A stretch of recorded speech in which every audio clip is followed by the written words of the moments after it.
But there wasn't just one. There were 3, 4, 5. They seemed to materialize from the shadows, their guttural snarls echoing, filling the air with a cacophony of hunger. My world compressed to a frantic, dizzying dance of survival. Dodge, duck, thrust. Every movement was agonizing.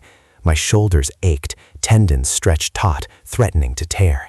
My elbows locked and unlocked with bone-jarring force. I spun, using the momentum of one attacking infected to deflect another, a desperate, half-remembered martial arts move, but my balance was shot. I nearly went down, my knees screaming protests, fire lancing through them. One grabbed my leg, its cold, clammy fingers like iron bands. A shriek tore from my throat, raw and involuntary. I kicked, a desperate, clumsy move, catching it square in the jaw, hearing a sickening crack. It loosened its grip just enough for me to tear free, but another was already upon me, its putrid breath hot on my face. I slammed the hilt of my knife into its temple, a dull thud, then shoved it away with a primal roar. My head felt light, fuzzy, as if I was watching myself from a distance, a grainy film playing out in slow motion. My chest felt tight, constricted, as if an invisible vice was slowly squeezing the air from my lungs. I was backing into a narrow alley, a dead end choked with overflowing dumpsters and refuse. The stench was overwhelming, decaying food, human waste, something sickly sweet and cloying that I knew was the smell of the infected themselves. It made my stomach churn, threatening to bring up the meager contents of my gut. My vision swam again, black spots blooming like ink blots in my peripheral. The sweat streamed into my eyes, stinging like acid, making me blink furiously, futilely. They pressed in, a wall of pale, contorted faces, their eyes gleaming with predatory intent. My back hit something hard, unyielding, the rusted metal of a locked service door. Trapped. Completely, utterly trapped. My knife was still in my hand, but it felt like a feather, an extension of my failing will. My arms felt like heavy lead pipes, each parry, each desperate thrust, a Herculean effort that drained me further.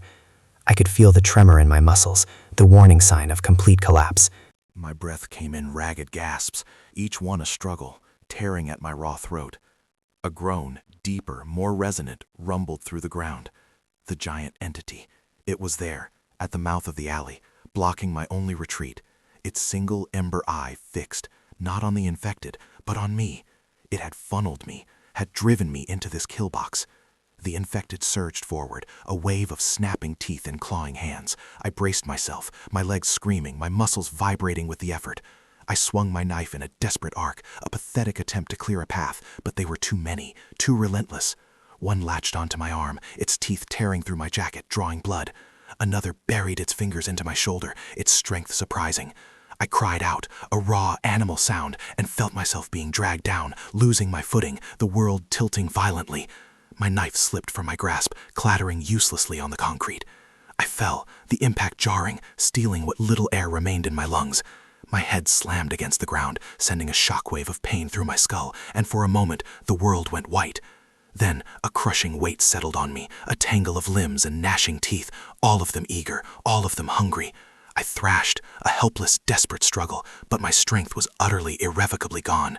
My vision, through the stinging sweat and blood, was almost entirely consumed by the pale, hungry faces pressing in, their growls a deafening chorus of approaching doom. I could feel the cold, sharp points of teeth tearing at my flesh, the sickening warmth of my own blood welling up. My muscles, finally, blessedly, gave out.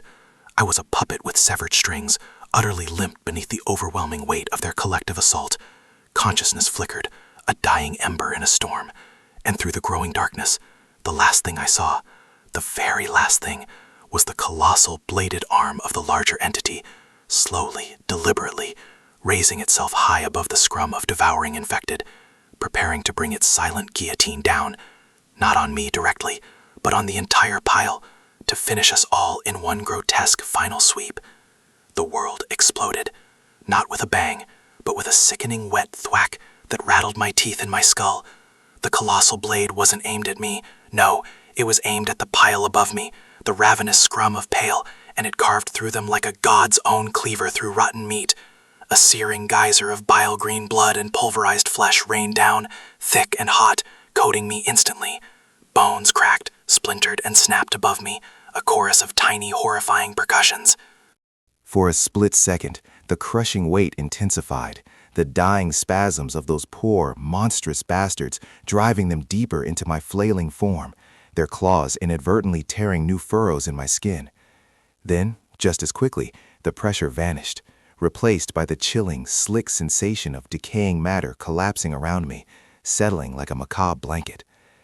My lungs, starved of air for what felt like an eternity, gasped, sucking in a nauseating cocktail of dust, blood aerosol, and the acrid stench of something ancient and foul finally released. I was buried alive, not under earth, but under the pulverized remains of my attackers. My vision, still swimming from the head trauma and the blinding spray, cleared just enough to see the mangled, twitching limbs, the severed heads with their empty, hungry eyes still staring, caught in rigor mortis amidst the gore. Bile surged in my throat, but there was nothing left to vomit. Move. Get out. The thought was a raw, primal scream in my skull, overriding the pain, overriding the disgust. My muscles, previously a limp, severed string puppet, now screamed back to life, fueled by pure, unadulterated terror. Adrenaline, that glorious, terrible drug, surged through my veins, hot and metallic. My arms, slick with the viscous slime, punched upwards, flailing, churning through the gruesome muck. My legs kicked, finding purchase against the squishy, yielding mass of flesh and bone. Each movement was agony, my ribs protesting, my bitten shoulder a firestorm of throbbing pain. But I pushed like my life depended on it, because it did. A gap, a sliver of polluted LA sky, visible between two twitching torsos. I lunged for it, dragging myself forward, spitting out strands of stringy sinew. My head broke free, then my shoulders, then my chest. I scrambled, gasping, spitting, clawing my way free of the crimson crater, ignoring the grotesque pieces still clinging to me. I rolled, landing on hands and knees, my body heaving, every single fiber of my being screaming in protest. The world spun, my eyes burned, not just from sweat and blood, but from a deeper, soul-deep exhaustion. Every breath was a ragged tear in my chest. My vision tunneled, gray at the edges. But I couldn't stop, couldn't rest. The bladed behemoth, the thing that had almost ended me, still stood there, a silent, colossal sentinel. Its grotesque arm, now dripping with the remnants of its harvest, was slowly, deliberately retracting. Its head, if it even had one in the traditional sense, was tilted slightly, as if observing my struggles. A chill colder than death itself ran down my spine. It hadn't moved to finish me. It had decimated the pile, cleared the field, and was now waiting, analyzing. No time to think. My knife. Where was my knife? A desperate scan of the ground revealed nothing but gore. Gone, my mind shrieked. Useless. My hands clenched into useless fists. My eyes darted around, searching for anything. A piece of rebar, a loose brick, even a fallen infected's femur. Something. Then I saw it. A jagged, broken plank of wood, still attached to a splintered doorframe, protruding from the debris. It looked like a crude, heavy club. Better than nothing. I launched myself towards it, muscles screaming, each step a testament to sheer, unthinking will. My fingers wrapped around the rough, splintered wood, pulling it free with a wrench that sent a fresh wave of pain through my shoulder. It was heavy, unbalanced, but it felt solid. A weapon. Hope, a fragile, desperate flicker, ignited in my chest. But even as I gripped it, a low, guttural growl ripped through the air, vibrating through the concrete.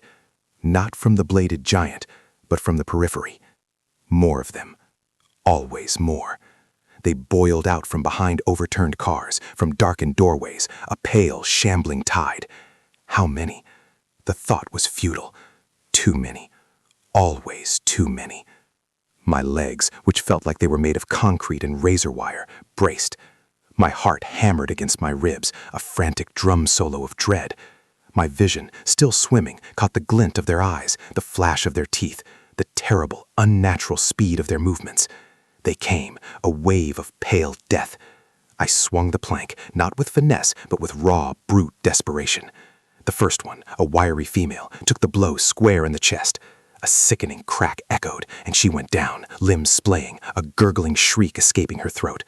Her fall created a brief opening, a microsecond of reprieve, and I lunged through it, turning to face the next wave. My breathing was a ragged whistling sound, each inhale a fight, each exhale a sob of pure agony. Sweat, stinging with the coppery taste of my own blood, poured into my eyes, blurring the already distorted world. I blinked furiously, trying to clear it, but it was relentless. A blur to my left. I reacted on pure instinct, a trained muscle memory kicking in. A sidestep, a feint, a vicious swing. The plank connected with the side of another infected's head, a wet, pulpy sound, sending it spinning into its compatriots. But they were relentless. A chorus of snarls rose around me. They grabbed, their cold, clammy hands tearing at my clothes, finding purchase on my skin. I screamed, a raw, wordless sound of fury and pain, and twisted, throwing one off me, bringing the plank down again. This time, it was less a swing, more a desperate downward slam, crushing the skull of a crawling one who tried to trip me. My arms, already screaming, felt like they were ripping from their sockets. My back was a solid sheet of agony. Each muscle, from my calves to my neck, was screaming, 1,000 tiny knives twisting and turning under my skin. My lungs were burning, gasping for air that felt thin and insufficient. The world began to tilt, the horizon swaying like a drunkard. I was moving on fumes, on the last desperate reserves of a body pushed far beyond its limits.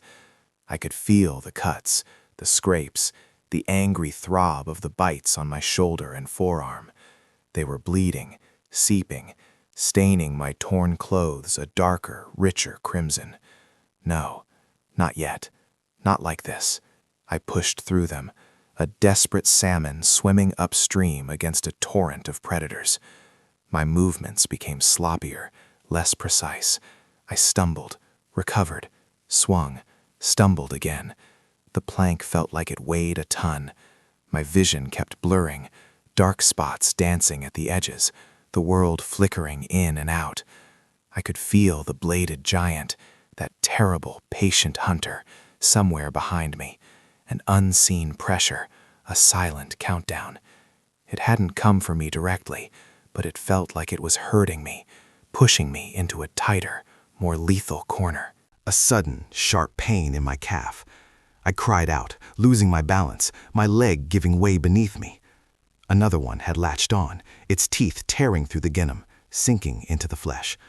I roared, a guttural, animal sound of pure rage, and brought the plank down with every ounce of my remaining strength, crushing the creature's head. But the damage was done. My leg buckled. I fell, sprawling onto my side amidst the grotesque tableau of twitching bodies and pooling blood. I tried to push myself up, but my arms shook violently, refusing to obey. My legs screamed in protest, a fiery agony spreading through my calf. I was done. Utterly, irrevocably done. The plank, my last desperate weapon, slipped from my nerveless fingers, clattering uselessly on the concrete, too far to reach. My vision, through the haze of pain and exhaustion, was consumed by a kaleidoscope of pale, hungry faces, pressing in, closer and closer. Their growls were a deafening roar, a symphony of impending doom. I could feel the cold, sharp points of teeth already tearing at my exposed skin, the sickening warmth of fresh blood welling up. My muscles, finally, truly, blessedly, gave out. I was a puppet with severed strings, utterly limp, utterly broken, beneath the overwhelming, suffocating weight of their collective assault. Consciousness flickered, a dying ember in a storm.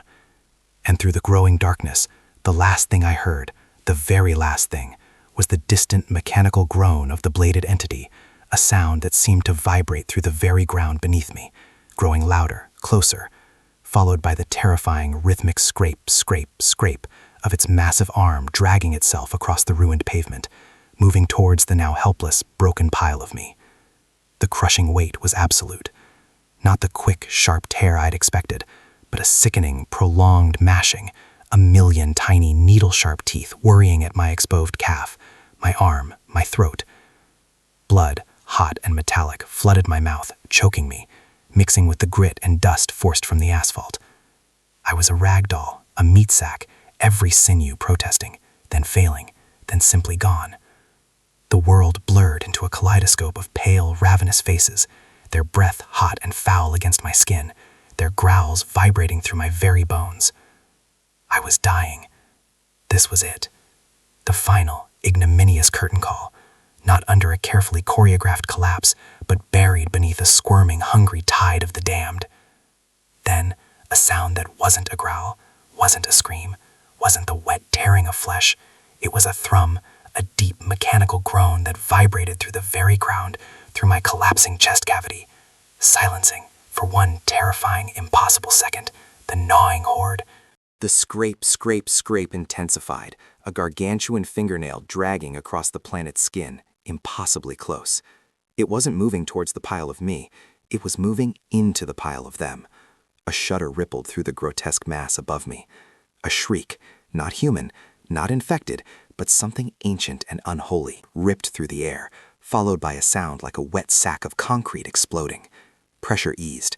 The light, which had been reduced to pinpricks through a forest of pale limbs, suddenly burst back, blinding and painful. A geyser of black, viscous fluid erupted upwards, spraying across my face, stinging my eyes, scorching my lips with its acrid metallic tang. The weight vanished, not gradually, but in an instant, like a cruel hand had swept away an anthill. I gasped, a wretched, broken sound, pulling in air that was thick with gore and ozone and something metallic, like burnt circuitry. My body, previously a puppet with severed strings, seized up, every nerve ending firing at once in a symphony of agony. My leg, oh God, my leg. The pain was a living entity, burrowing into my calf, twisting, tearing. My arms, already twitching uncontrollably, tried to push me up, but my muscles, screaming, spasming, simply locked. I was on my side, a crumpled heap of pain amidst the aftermath. And the aftermath, it was beyond description. The bladed entity stood over me. No, not over me, but over the mangled remains of what had been a dozen or more infected. Its massive, rusted blade, wider than my entire body, dripped black ichor and something that glinted like shattered bone fragments. Where the horde had been, there was now a churning, steaming crater of pulverized flesh, bone splinters, and twitching, dismembered limbs. Its single, glowing red optic scanned the carnage, then, impossibly, settled on me. My breath hitched. This wasn't salvation. This was just a different kind of death. A deeper, colder fear clamped down, paralyzing me even more effectively than the pain. My eyes, stinging from the acidic spray, swam with tears and sweat, blurring the colossal, rusted form. It didn't move. It just watched. The silence was a vacuum, pressing in, heavier than any physical weight. My heart, a panicked bird trapped in a cage of broken ribs, hammered against my sternum. Move! Move, you idiot! Move! The command screamed in my skull, but my body refused. My fingers, numb and clumsy, scraped uselessly at the rough concrete. The bladed entity's low thrum filled the void, a sound that promised mechanical, indifferent obliteration. Then it shifted.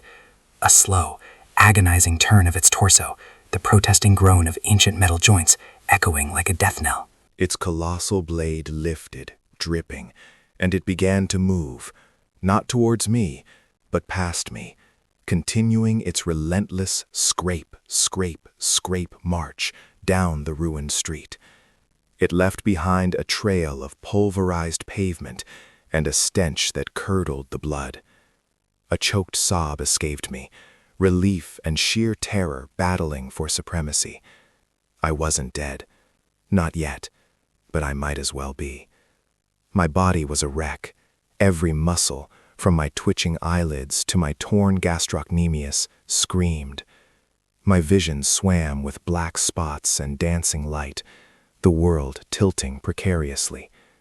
I pushed, every ounce of remaining will focused on the simple, impossible act of gaining purchase. My hands, torn and bleeding, slipped in the viscous muck. My leg, a searing inferno, buckled each time I tried to put weight on it. 1 inch, just 1 goddamn inch.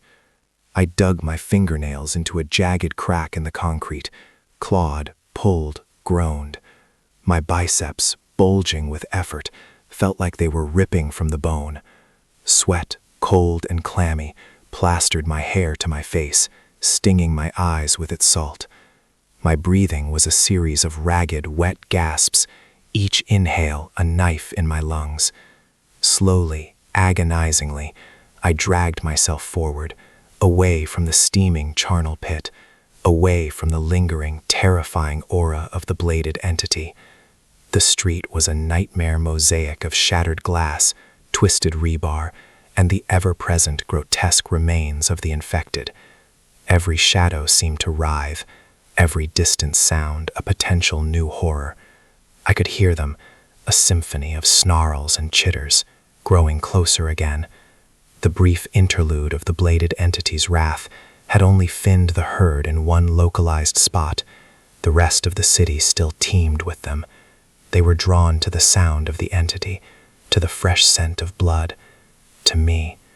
I crawled on my elbows, my stomach churning with nausea, my throat raw. My vision, through the haze of pain and dirt, caught a glimpse of a shadowed alleyway, a sliver of darkness between two leaning skeletal buildings. Sanctuary, or another trap. At this point, the distinction was meaningless. It was simply a way. The effort was monumental. My shoulders burned, my lower back spasmed. My neck felt like it was fused into a permanent, painful crick. I gritted my teeth, tasting blood again. Don't stop. Don't you dare stop. My professional training, the thousands of hours of pushing my body to its absolute limit, of enduring pain for a shot, for a take, for the payoff. It was all being spent now, not for a paycheck, but for the fundamental, animalistic drive to survive one more second. I reached the alley, pulling myself into the suffocating darkness, pressing my back against the rough, crumbling brick. The stench here was even worse, a concentrated cocktail of decay and something sickly sweet, like rotting fruit. My eyes, squinting, tried to adjust, scanning for new threats, but everything was a blur of exhaustion and fear. My ears, ringing, tried to pick out individual sounds from the cacophony of a city, distant screams, the constant growls, the maddening scrape, scrape, scrape of the entity, now fading slightly, but still a resonant hum in the marrow of my bones. I was safe, for a moment, maybe. My body, finally, blessed by the momentary cessation of movement, went into full revolt. My injured leg pulsed with a fiery agony, my calf muscle a rigid, tortured knot. My arms shook violently, refusing to hold steady. My head lolled against the brick, my vision tunneling. I was done, truly done. Then, a sound, not outside, inside the alley. A soft, guttural gurgle, impossibly close. My blood ran cold. My head snapped up, every nerve ending screaming a warning.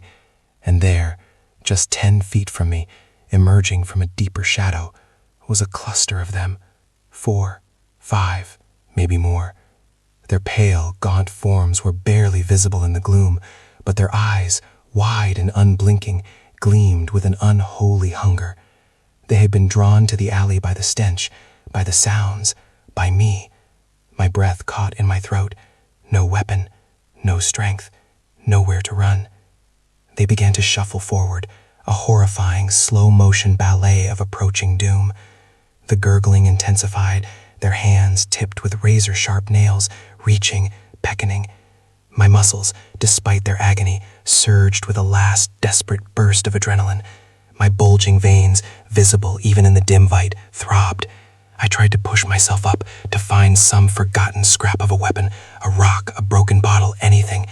But as my trembling fingers scrabbled at the ground, my body gave out completely. My injured leg, protesting with a final searing bolt of white-hot pain, refused to bear weight.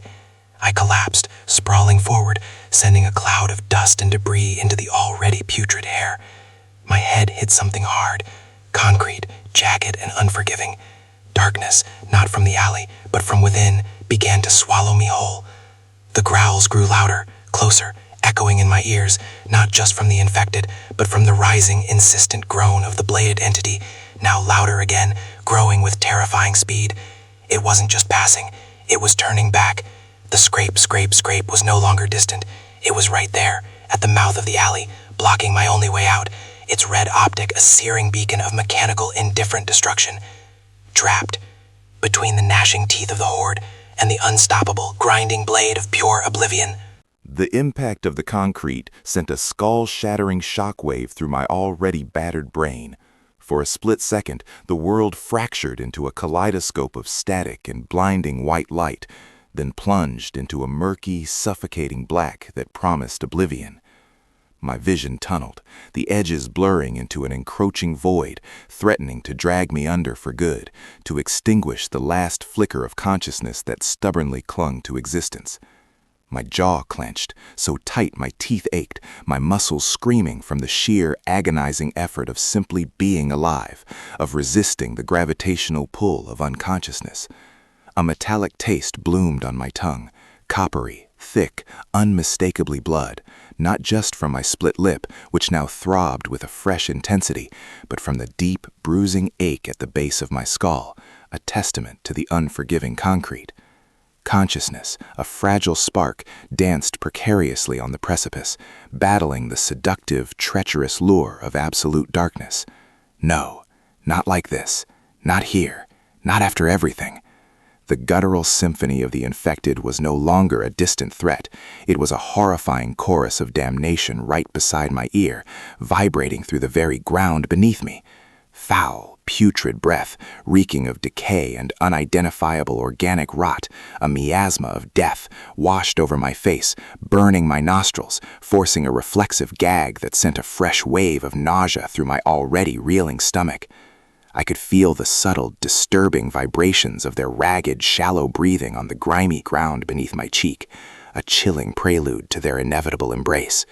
One of them, its movements grotesquely contorted, a pale, emaciated limb, tipped with nails like fractured yellowish bone, scraped against the concrete inches from my face. Its knuckles, raw and weeping with unknown fluids, brushed my temple, a touch colder than death, more terrifying than any phantom.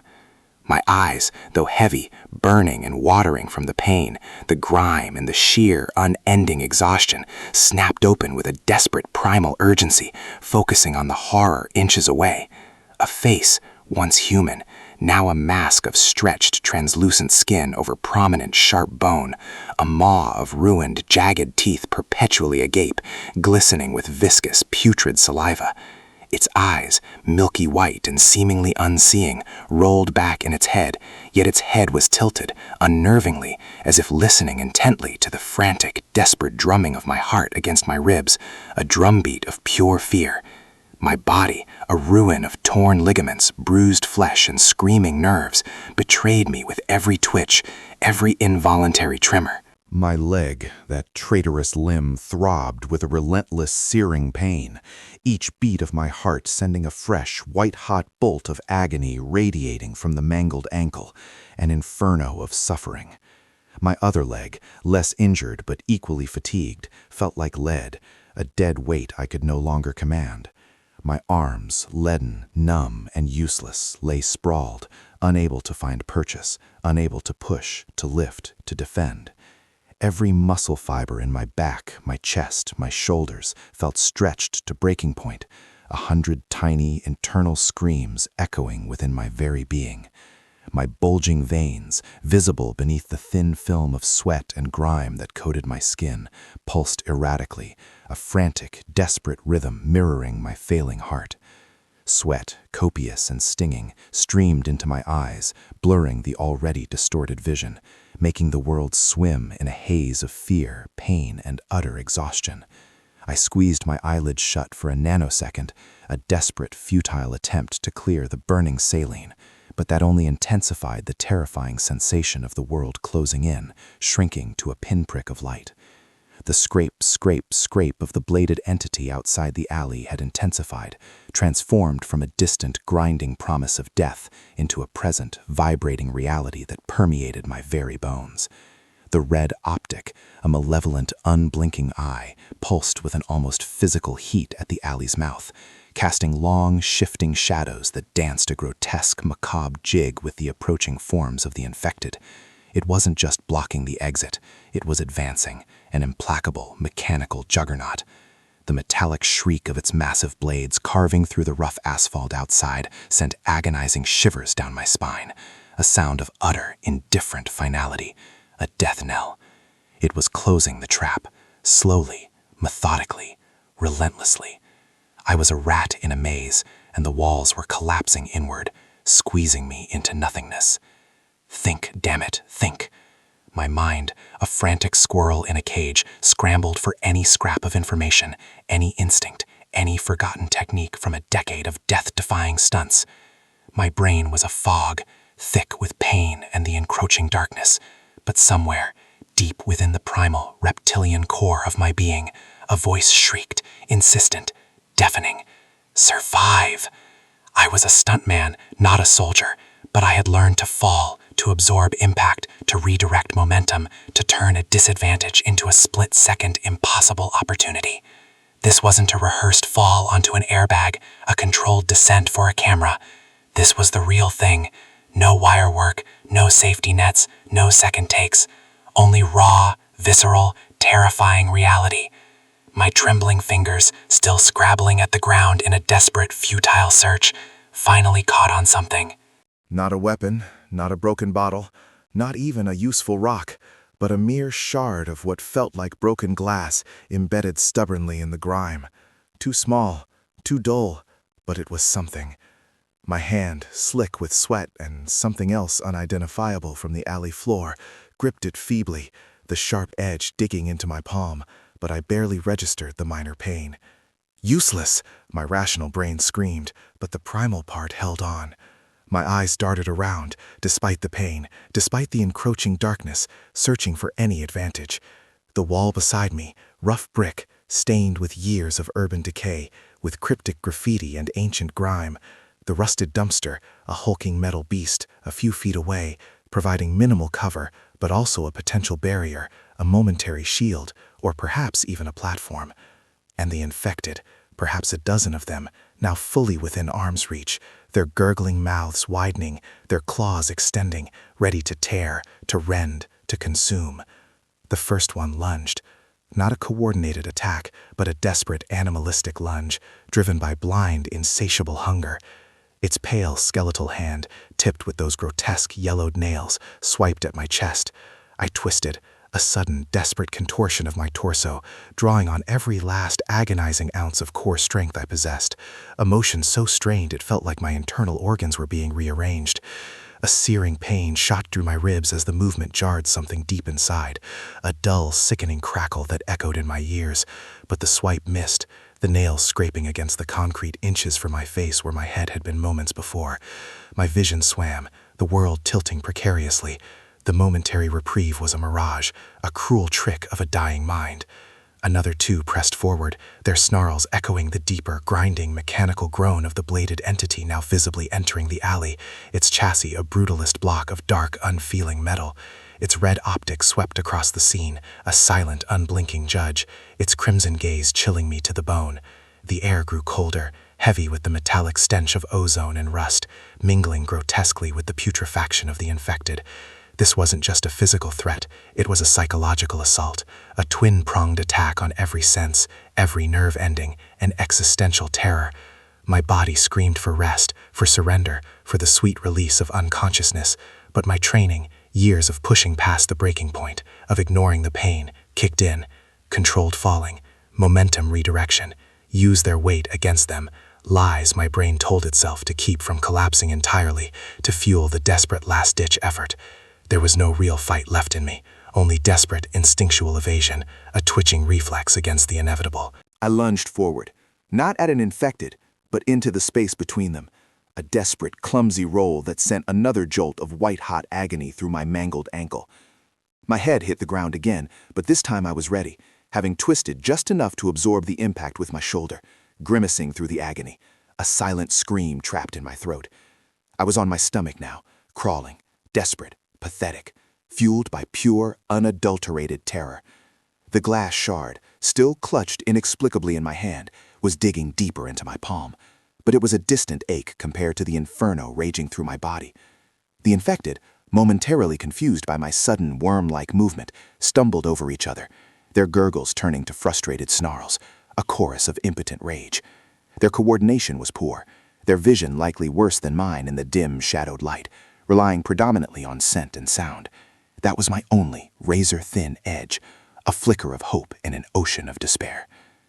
But the bladed entity was not confused. It was mechanical, precise, relentless. The scrape, scrape, scrape was deafening now, reverberating off the alley walls, a monstrous drumbeat of destruction. Its dark, monolithic form was a growing shadow, relentlessly pushing deeper into the alley, consuming the space. I could feel the ground tremble violently with its approach, the vibration rattling my very teeth. It was no longer just a wall blocking the exit. It was an active, moving threat, clearing the alley of anything in its path, including me. The sheer, overwhelming noise was a physical assault, a constant high-frequency whine punctuated by grinding metal, vibrating through my bones, shaking my entire skeletal structure. My ears rang with the metallic screech of its blades against the asphalt, a sound of industrial violence tearing through the fabric of the world, ripping apart reality itself.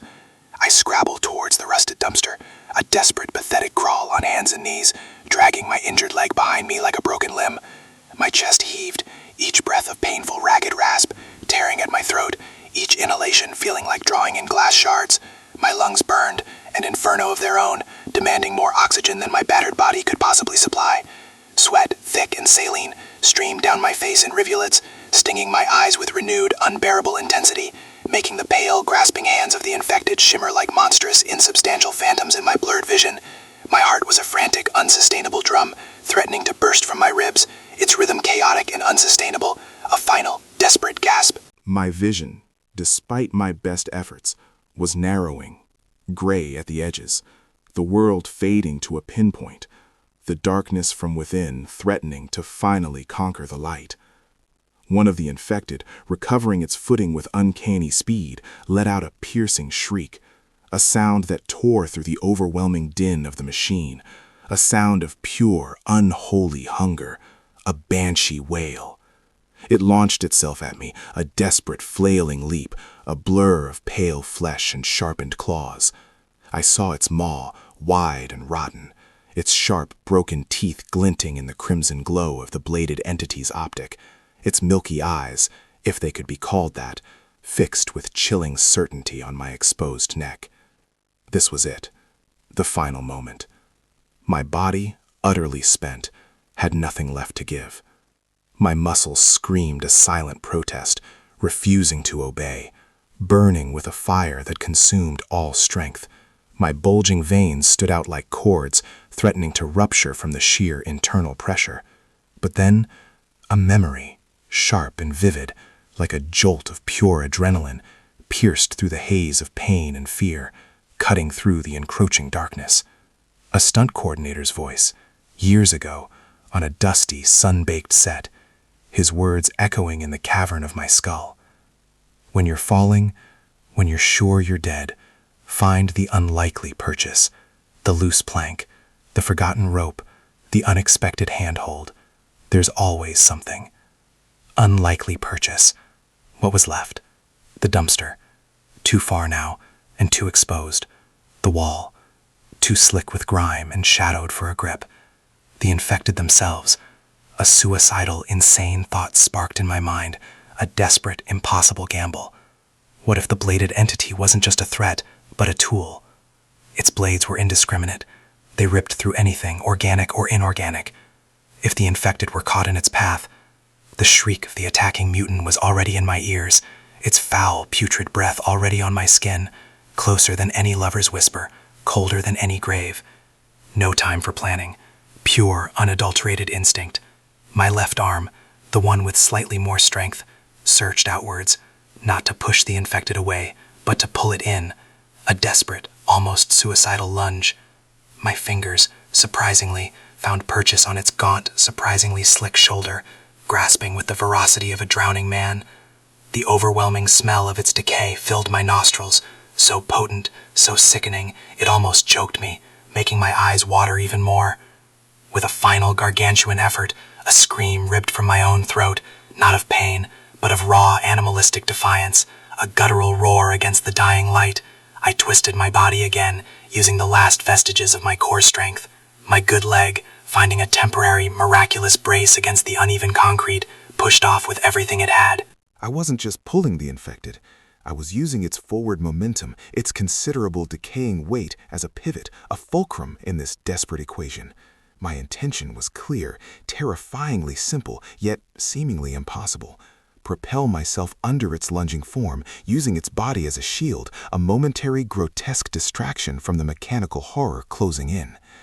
The bladed entity was perhaps 10 feet away now, a roaring, grinding behemoth of dark metal. Its red optic bathed the scene in a chilling, infernal crimson glow, painting the struggling forms in blood-red hues. The sound was deafening, a physical force that made my eardrums ache, a constant pressure in my skull.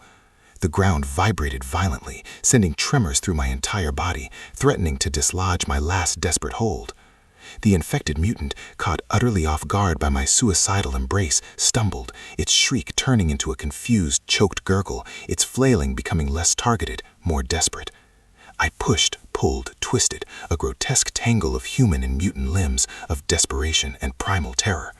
My injured leg screamed bloody murder, sending white-hot lightning bolts through my spine, but the surge of adrenaline was a powerful, if temporary, anesthetic, dulling the edges of total agony.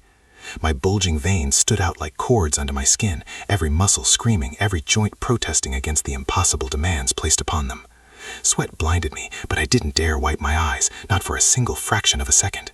For a terrifying split second, I was underneath the thrashing, gurgling form of the mutant, its decaying weight crushing me, its decay-laden scent suffocating me, filling my lungs with its putrid essence. Its flailing claws tore at my back, ripping through my already shredded shirt, leaving shallow, stinging gashes that instantly began to bleed, adding to the grotesque cocktail of fluids on my skin. But I held on, pushing, desperate, a primal force against the dying of the light. My goal was not to kill it, but to move it, to redirect its trajectory, to make it a meat shield. I heard the high-pitched whine of the bladed entity's internal mechanisms gearing up, a prelude to its final, devastating, unstoppable push. It was upon us. 5 feet, 4, 3. The red light was an inferno, searing my retinas even through my half-closed lids.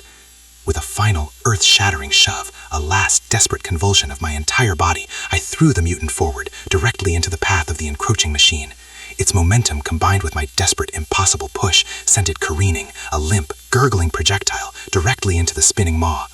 The blading entity, utterly indifferent, a machine of pure, unfeeling destruction, did not hesitate.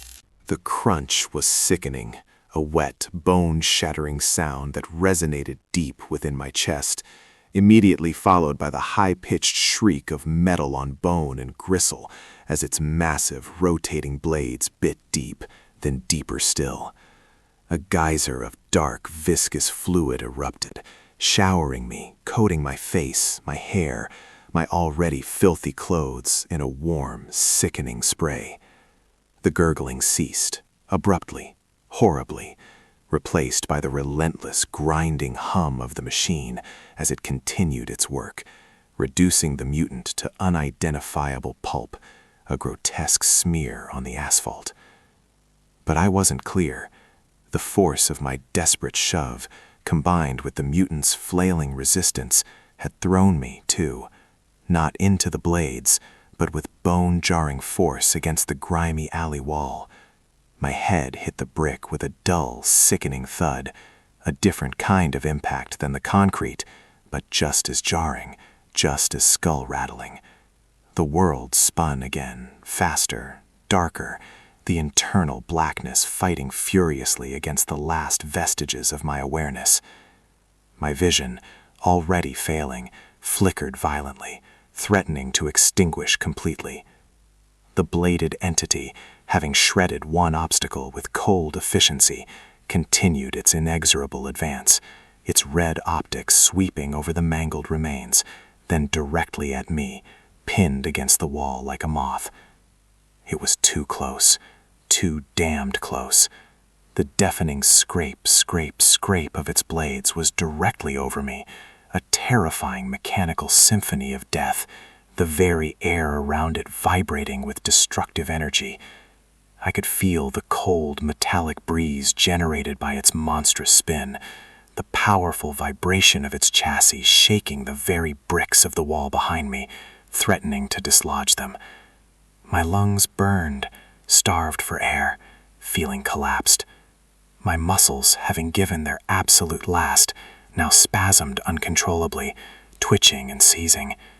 My bulging veins felt ready to burst, a painful, throbbing network just beneath my skin. The alley was closing in. The remaining infected, momentarily stunned by the brutal efficiency of the machine that had just devoured one of their own, were regrouping, their gurgles rising in a fresh wave of hunger and fury, ready to pick apart whatever the machine left behind, ready to claim their prize. I was trapped between two implacable forces, one biological, one mechanical, both eager for my end, both utterly merciless. My head lolled against the cold, grimy brick, my breath coming in shallow, ragged gasps that tore at my throat. My eyes, though barely functional, registered the horrifying proximity of the bladed entity. Its massive, rotating blades, slick with a fresh coating of gore, were less than a foot from my face, a blur of polished steel and dark red, spinning at an impossibly high speed. I could feel the searing heat radiating from its internal components, smell the ozone and the burning oil, a smell of pure industrial destruction. The red optic, a malevolent, unblinking eye, was fixed on me, unfeeling, assessing, waiting. There was nowhere left to go, no more strength, no more tricks, no more time. My body was a husk, my mind fractured. The blades descended, a roaring, spinning maw of death, a hair's breadth from my face, about to carve me into oblivion, to reduce me to the same pulpy mess as the mutant. The heat, the metallic, bloody smell, the deafening scream of tearing metal were all-consuming, filling every corner of my awareness. I squeezed my eyes shut, not in surrender, but in a final, defiant act of human will, hoping the end would be swift, hoping it would quick. But then, a faint, almost imperceptible clink from directly above me, cutting through the cacophony, a sound entirely out of place amidst the chaos, a tiny, metallic whisper. My eyes snapped open, just enough to see, in the scant few inches above the spinning blades that were now inches from my nose, a rusty, forgotten fire escape ladder, its bottom rung hanging by a single corroded bolt, swaying precariously, directly over my head, like a desperate, impossible lifeline. A single, impossible chance. A suicide climb.